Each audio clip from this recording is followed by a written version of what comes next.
വിശുദ്ധ കുരിശിൻ്റെ അടയാളത്താൽ ഞങ്ങളുടെ ശത്രുക്കളിൽ നിന്ന് ഞങ്ങളെ രക്ഷിക്കണമേ. ഞങ്ങളുടെ തമ്പുരാനെ, പിതാവിൻ്റെയും പുത്രൻ്റെയും പരിശുദ്ധാത്മാവിൻ്റെയും നാമത്തിൽ ആമേൻ.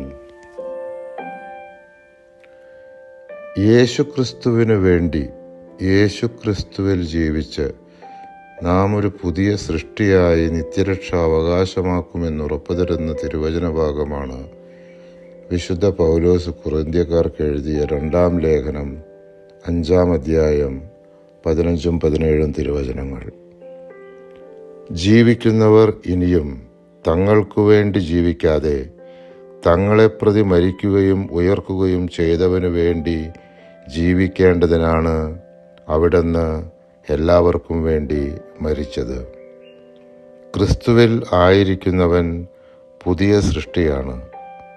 പഴയത് കടന്നുപോയി, ഇതാ പുതിയത് വന്നു കഴിഞ്ഞു. തൻ്റെ ഏകജാതനായ പുത്രനിൽ വിശ്വസിക്കുന്ന ഏവരും നശിച്ചു പോകാതെ നിത്യജീവൻ പ്രാപിക്കേണ്ടതിന് ദൈവം തൻ്റെ പുത്രനായ യേശുമിശിഹായെ നൽകുവാൻ തക്കവണ്ണം ലോകത്തെ സ്നേഹിച്ചു. എൻ്റെയും ലോകമൊക്കെയുടെയും പാപപരിഹാരത്തിനായി 3 ആണ്ടുകളാൽ കുരിശിൽ രക്തം ചിന്തി മരിച്ച കർത്താവേ, ഞങ്ങളുടെ മേൽ കരുണയുണ്ടാകണമേ. ഞങ്ങളെ ശിക്ഷിക്കരുതേ. ഞങ്ങളും ഞങ്ങളുടെ പൂർവികരും ഞങ്ങളുടെ സഹോദരങ്ങളും ഞങ്ങളുടെ മാതാപിതാക്കളും വഴി വന്നു പോയിട്ടുള്ള എല്ലാ തെറ്റുകളും ക്ഷമിക്കണമേ.